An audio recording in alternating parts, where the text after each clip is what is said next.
안녕하세요. 배신의 장미입니다. 오늘의 사연 시작하겠습니다. 어머니, 지금 뭐 하고 계세요? 어머니, 집엔 어떻게 들어오신 거예요? 어머니, 제 말 안 들리세요? 왜 아무 말도 안 하세요? 네?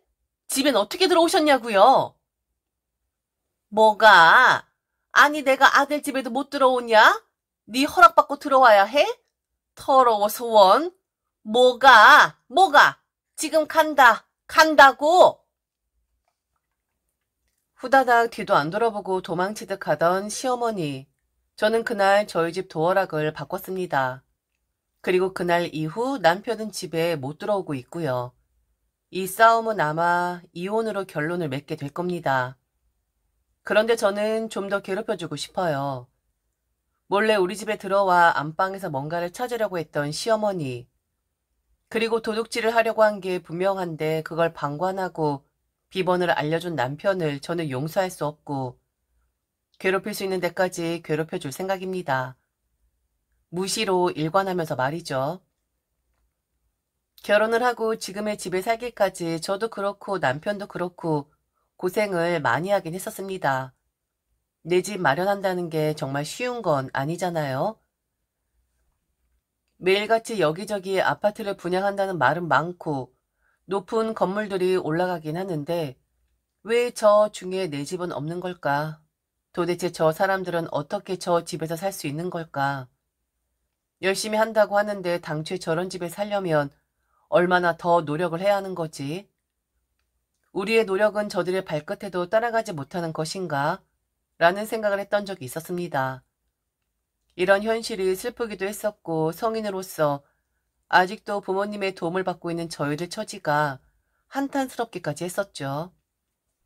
제 마음도 썩어 문드러졌었는데 지금은 꼴도 보기 싫지만 당시엔 남편은 오죽 더했을까요?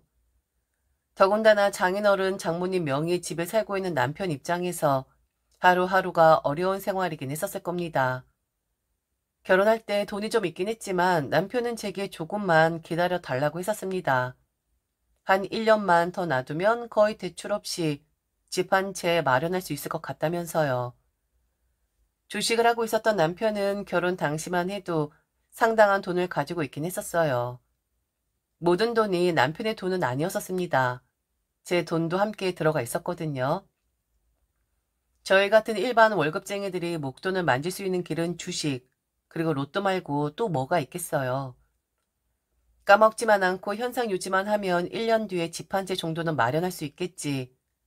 신혼 특공이라는 것도 있으니까 우리 집이 생길 수가 있겠지 하며 결혼하면서 저희 부부는 친정 부모님 명의의 집에 들어가 살게 되었습니다. 친정 부모님은 어차피 놀리는 집이니 부담 없이 살아라 하셨지만 제 자존심엔 그럴 수가 없더라고요. 보증금도 받지 않고 살게끔 해주셨는데 그래서 성의차 그리고 제 자존심, 남편 자존심 지키기 위해 한 달에 50씩 월세 개념으로 용돈을 드리긴 했었죠. 물론 길게 가진 못했어요. 둘이 버니까 넉넉할 줄 알았는데 또 그렇지가 않더라고요. 왜 그렇게 들어가는 돈이 많은 건지 한 반년 정도 50씩 용돈 들이다가 중단을 하긴 했는데 그 중단한 이유가 돈이 넉넉하지 않은 이유도 있었지만 저희 시어머니가 이 사실을 아시고는 난리를 치셨었거든요. 차라리 그렇게 돈을 낭비할 생각이면 그냥 자기 집에 들어와 살라고 공짜로 살게끔 해주는 줄 알았는데 있는 사람들이 더 한다고 어떻게 그 돈을 받을 수가 있느냐고 그러면서 있는 척 배려해 주는 척은 다 하고 있다고 서운하다 하더군요. 친정 부모님을 욕하는 건 분명했지만 제 욕을 가장 많이 하긴 했었어요. 제가 처신을 똑바로 못해서 이런 사달이 일어난 것이라고 했고 반년밖에 안 된 며느리인데 뭘 그렇게 잘했어야 한 건지는 모르겠지만 그래도 못한 것 같진 않은데 자기한테 해준 게 뭐가 있냐고 친정엔 50씩 주면서 자기한테는 뭐 해줬냐면서 제게 삿대질을 하더군요. 시댁에 따로 용돈을 드리진 않았지만 이상하게 시댁엔 돈이 많이 들어가긴 했었어요. 참 신기하죠? 만일 용돈까지 드려야 하는 입장이었다면 저희 부부 아마 거지 되었을 겁니다. 왜 그렇게 돈이 들어가는 일이 자주 생기는 건지 모르겠는데 아픈 날도 많아지고 멀쩡했던 TV가 갑자기 망가지고 갑자기 근육통이 생겨서 안마 의자가 필요하고 오래된 침대 매트리스로 인해 허리가 아파져서 침대를 바꿔야 하는 상황들이 오더라고요.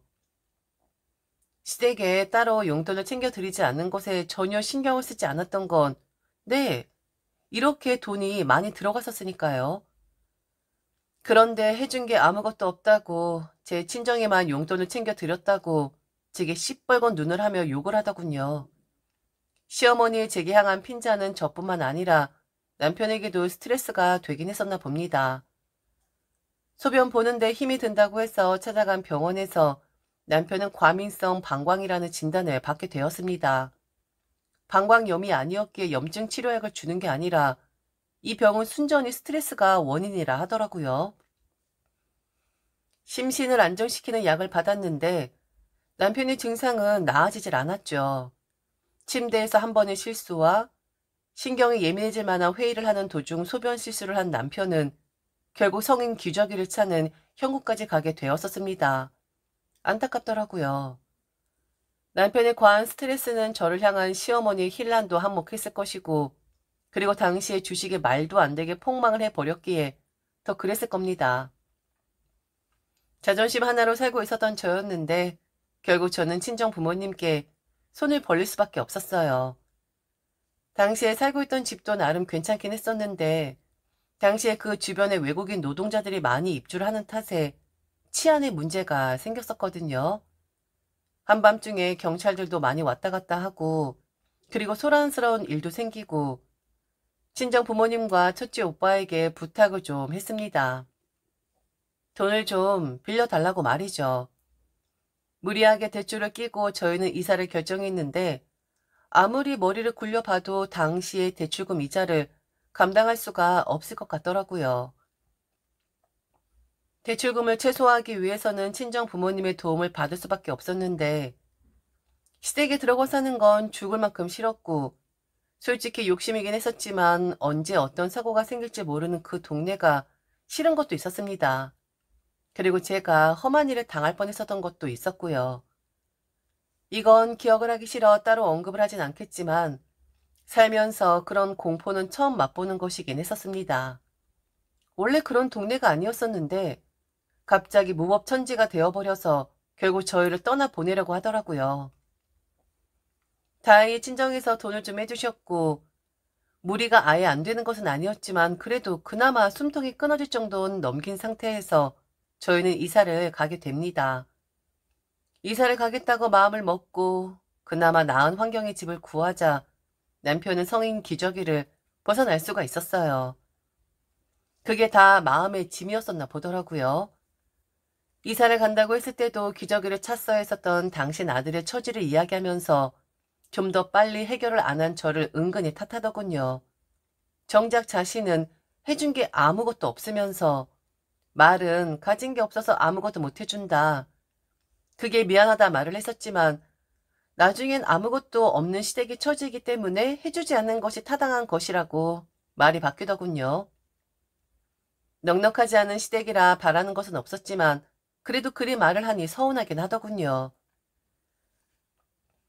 매일 당신들은 남의 집 며느리와 저를 비교하면서 저 또한 다른 시댁들과 당신들 비교할 수 있는데 그렇게 할 수 있다라는 것 자체를 모르는 듯 했어요. 그리고 제가 더 서운하고 너무한다 생각을 했었던 건 시댁에 자신의 남편만 있는 게 아니라 다른 자식이 있다라는 거였습니다. 시동생. 그 사람은 지금 공부를 하고 있는 사람이에요. 시부모님은 시동생이 뒤치다꺼리를 하시는 그런 분들이셨고요.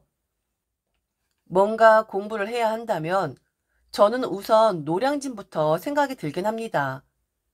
그런데 우리 시동생은 지금 논현동에서 오피스텔을 잡고 공부를 하고 있어요. 공부를 하고 있다는 것만 알지 도대체 어떤 식으로 공부를 하고 있는지는 모릅니다. 시어머니가 일주일에 3번 정도 시동생의 오피스텔 가서 청소해주고 반찬 채워 넣어주고 하는데 다녀오면 소식 궁금해 물어보면 항상 이렇게 대답을 했었거든요. 공부는 잘 된다고 하나요? 얼굴색은 어때요? 많이 피곤해하죠. 잘 먹어야 공부도 잘 될 텐데. 살이 많이 빠졌다고 하던데 어머니가 보시기엔 어때요? 보긴 뭘 봐. 그냥 가면 컴컴한 곳에 퀴퀴한 냄새만 나지. 맨날 가면 입을 뒤집어 쓰고 일어나지도 않아. 아마 새벽까지 공부하느라 그랬겠지. 살이 빠지기는? 언제적 얘기를 하니? 지금은 배만 나오고 있는 것 같아. 매일 앉아서 공부만 하니까 배만 나오지. 운동을 해야 한다고 그렇게 일렀건만. 아휴, 공부하다가 한 세월 다 가는 것 같다. 그래도 포기 안 하고 하는 거 보면 용해. 지 자신도 아는 거지. 지 살 길은 공부밖에 없다라는 걸. 용해. 아주 용해. 시동생에겐 관대해도 너무 관대한 시부모님들, 그리고 시어머니, 그 반의 반만이라도 제게 아량을 베풀었다면 저 이렇게 독해지진 않았을 겁니다. 공부를 해서 좋은 일자리 얻으면 나중에 그 덕을 보려고 시동생에게 투자를 하시는 건 알겠지만 그래도 편향적이어도 너무 편향적이었거든요. 밑빠진 독인지 아닌지는 모르겠지만서도요. 그런데 밑빠진 독이 아니었다면 벌써 원하는 시험에 합격하고 시부모 그간 고생하셨던 거 다 갚아주고 있지 않을까 싶긴 하네요. 포기를 하고 원래 그런 사람들이라고 생각을 하고 살아갈 무렵 제게 공포를 안겨주었던 친정 부모님의 집을 제 명의로 돌려주시겠다는 말을 듣게 됩니다. 저희가 나오고 나서 사람을 받지 않았었는데 사람이 살지 않으니 더 신경 쓸 것이 많다라면서 저나 오빠 중에 한 사람이 가져가서 관리를 했으면 한다라는 뜻을 비주신 듯 하더라고요. 오빠는 자기보다 제가 사는 게 더 넉넉하지 않으니 제게 그 집을 양보했고 저는 받고 싶지 않았지만 후에 일이 어떻게 될지 모르기에 받았습니다. 재개발이라도 들어가서 싹 좀 정비가 되었으면 하는 바람도 있었고 그리고 그냥 받고 싶더라고요. 염치 없었지만서도요. 그런데 사람을 들일 용기는 생기지 않았고 그 즈음에 일이 좀 바쁜 것도 있어서 세입자 드리는 것을 차일피일 미루고 있긴 했었어요. 제가 그 집을 받고 나서 한 일은 아예 빈집으로 두기 뭐해서 주소지만 그쪽으로 옮겨놓은 것뿐이었습니다. 남편과 살던 집에서 저만 다시 예전에 그 집으로 주소 이전을 해 놓았거든요. 혹시 나중에 모를 일이니까요. 그런데 이런 게 있더군요. 제가 주소지를 그쪽으로 옮겨놓고 한 3개월이 지났을까요? 전화 한 통이 온 겁니다. 어디 어디 집에 거주를 하고 계신데 지금 살고 계신 거 맞냐고요? 알고 보니 여자 혼자 사는 것 같은데 전기세며 물세며 가스세며 기본밖에 나오질 않으니까 혹시 이 사람이 잘못된 게 아닌가 싶어서 전화를 한 듯 하더라고요. 그때 조금 놀라긴 했었어요. 우리나라 공무원들이 참 공사가 다망하다는 것을요. 대충 둘러댔습니다. 살긴 하는데 집에 거의 들어가질 않는다. 그래서 기본 요금만 나오는 것이다. 잘 살고 있으니 안심하셔라. 라고 말을 했었죠. 이후 그런 전화는 다시 오지 않았고 바쁜 일상을 살고 있었는데 저는 깜짝 놀랐습니다. 귀신이 고칼 노르시긴 했는데 왜 그간 제 눈에 안 띈 건지 그건 저도 모르겠습니다. 추측컨대 남편이 제 핸드폰을 건드린 게 아닌가 싶어요. 제가 문자를 잘 확인 안 하는 사람인데 워낙에 스팸 문자가 많이 오니까요. 그리고 사실 중요한 일은 거의 카톡으로 통하지 문자로 하진 않잖아요. 요새 난방비, 냉방비 폭탄 많이들 경험하셨죠? 아니 아무도 살고 있지 않은 집인데 글쎄 그 무법지대의 공과금이 15만 원이나 나온 겁니다. 다달이 오는 문자였기에 다른 달 문자들도 있어야 하는데 이미 삭제가 되었고 제가 확인한 그날 전달 공과금이 문자로 떡하니 와 있는데 뭔가 잘못되었다 싶었어요. 가고 싶지 않은 곳이었기에 초반 말고는 거의 걸음하지 않았던 곳이었는데 저는 혹시나 하고 그 집으로 달려갔죠. 내가 무언가를 켜놓았나? 아니면 누가 들어와 있나? 뭐 가스가 샜나? 말도 안 되는 추측을 하면서 그 집에를 갔는데 저는 그 집 입구에서 우선 한번 놀랄 수밖에 없었습니다. 도어락이 바뀌어 있더라고요. 제가 알고 있던 빨간 도어락이 아니라 검은 도어락으로 바뀌어 있었고 현관문 앞에는 우산꽂이가 놓여져 있는 겁니다. 제가 알고 있는 도어락 비번을 눌렀는데 당연하게 맞질 않았고 초인종을 눌러도 아무 대답이 없길래 저는 바로 남편에게 전화를 걸었어요. 지금 그 집에 와 있는데 여기 도어락이 바뀌었다. 그리고 이 집에 누가 살고 있는 것 같다. 확인을 안 한 내가 잘못이지만 공과금이 15만 원이나 나왔다. 혹시 뭐냐? 알고 있는 거 뭐 있느냐 했더니 전화상으로도 우물쭈물하는 게 느껴지더라고요. 결론부터 말씀드리자면 그 집엔 시부모가 살고 있었습니다. 시부모의 집 전세가 끝이 나서 그냥 그 집으로 들어왔대요. 도어락이 하도 오래되어서 그거 교체했고 빈집이니까 그렇게 살아도 된다라고 생각을 했다 합니다. 아니, 전세가 만료가 되면 다시 연장을 하면 되는 것이고 그리고 만일 이 집에 들어와 살 생각이었다면 내게도 이야기를 했어야 한 거 아니냐고 하니 어차피 빈집인데 누가 들어와 살든 무슨 상관이냐 하는 거예요. 그런가요? 그런데 저는 순간 너무 화가 나더라고요. 뭐 어떠냐는 남편의 그 말이요. 그리고 제게 잘해준 시부모라면 괜찮았을 겁니다. 제게 못해준 시부모인데 저를 비난했었던 사람들이었는데 아무 말 없이 내 명의의 집에 도둑처럼 들어와 있다. 그렇게 나오겠다라는 것이냐 남편에게 으름장을 놓았지만 남편은 별 위험 못 느끼는 듯 했고 저는 바로 시어머니에게 전화를 걸었습니다. 지금 집 앞에 와 있다고요. 하얀색 우산 꽂이가 참 예쁘다고 어떻게 한마디 말도 없이 내 집에 그것도 빈집에 들어와 살고 있는 거냐고 했더니 뭐 이제라도 알았으면 되었다고 하대요. 말을 하려고 했었는데 귀찮아서 그냥 안 했답니다. 제가 무슨 소리냐고 했더니 오히려 제게 고마워해야 하는 거 아니냐고 하더군요. 아, 진짜 이해가 되십니까? 귀찮아서 말 안 했어. 뭐 말을 해야 하는지도 몰랐고. 어차피 빈집인데 그냥 들어가 살면 되는 거잖아? 그리고 에어컨 좀 바꿔야겠더라. 거실 에어컨이 영 시원하지가 않았었어. 니들 방에는 에어컨이 없던데 그동안 어떻게 살았니?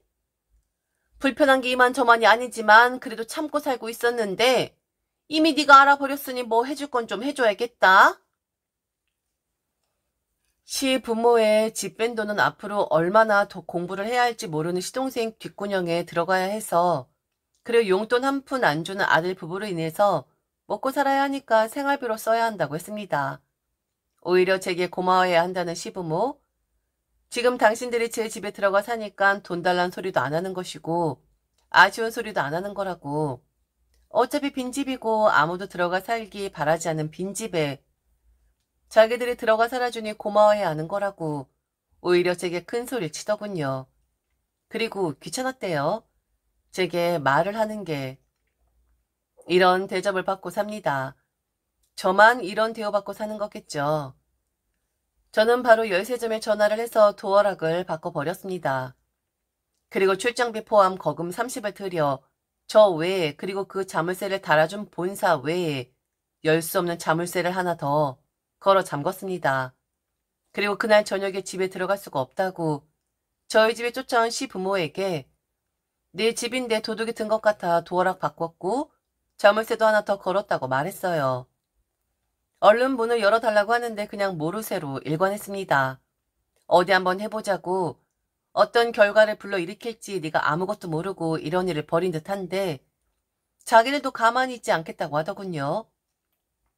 그럼 저는 주거 침입죄로 신고를 하겠다고 맞불을 놓았고요. 시부모들은 그날 논현동에 시동생 집에 갔고 그리고 그 다음날 시어머니가 저희 집에 들어와서 물건 뒤지고 있는 걸 제가 발견한 거였어요. 남편은 제게 아무 말도 못했었는데 이놈이 글쎄 지 부모한테 문을 열 수 있는 카드를 찾아보라고 저희 집 비번을 알려준 거였죠. 문만 따고 다시 들어가면 일이 해결이 될 줄 알았나 봅니다. 시어머니 허둥지둥 나갔고 저는 그날 바로 저희 집 도어락도 교체를 해버렸습니다. 남편이 문을 두드려도 열어주지 않았고 사람 자체가 지 쪽팔린 것도 못 참는 성격이에요. 큰 소리 못 내고 돌아갔는데 아마도 남편도 논현동으로 간 듯 하더라고요. 전화가 와도 받지 않았고 그냥 쌩을 까다가 그날 새벽에 전화를 받아 주었어요. 미안하다고 하는데 이제 와서 진작에 미안하다 말을 했어야 했고 시부모도 큰소리 내지 않고 사정 설명을 하고 제게 양해를 구했어야죠. 오히려 네가 고마워야 하는 거다라고 말할 게 아니라 미안하다라고 말하는 남편에게 저는 그랬어요. 오랜 싸움이 될 것 같아. 오줌 싸는 너도 봐줬고 집 때문에 당하지 말아야 하는 꼴도 당했었고 친정의 자존심 굽혀가며 지금 이 집에 이사도 했는데 그걸 다 망친 사람은 바로 너고 너희 부모야. 나는 너랑 이혼하긴 할 건데 당분간은 좀 이렇게 지켜보려고. 들어오지 마. 못 들어와 너는 이 집에. 그리고 내가 넣은 돈이 더 많고 내가 낸 이자가 더 많아? 이 집도. 무슨 말을 하는진 알아들을 것이라 생각해. 그 비좁아 터진 네 동생 집에서 반성하고 니들이 뭘 잘못했는지 생각을 해봐. 내 빈집에 들어온 물건이니 내 거잖아? 들어올 땐 니들 마음대로 들어왔지만 나갈 땐 좀 내 마음대로야. 빈집의 주인 모르게 들어온 죗값이라고 생각하렴? 저 전화한 지 2주일 지났습니다. 다음 주부터 이혼 소송에 들어갈 생각이고요. 그리고 빈집에 들어가 있는 그 집의 짐은 이미 빼두었어요. 다만 알려주지 않았을 뿐입니다. 나중에 이혼 소송할 때 그 짐 빼려고 드는 값과 창고값까지 청구하면 되니 아까운 돈은 아니라고 생각을 해요. 도어락을 교체하고 며느리의 집인데 말도 없이 들어가 살기 시작한 시부모. 아직 제대로 결론이 나지 않았지만 꼭 결론이 나게 되면 다시 사연 보내드리도록 하겠습니다. 아, 그리고 그 집에 시부모 물건 다 빼고 집 문을 열어주긴 했었네요. 자기네 집 어디 있냐고 찾아와서 소리 지르기에 귀찮아서 나중에 말해주겠다고 하긴 했습니다. 조금 더 답답하게 만들 생각이에요.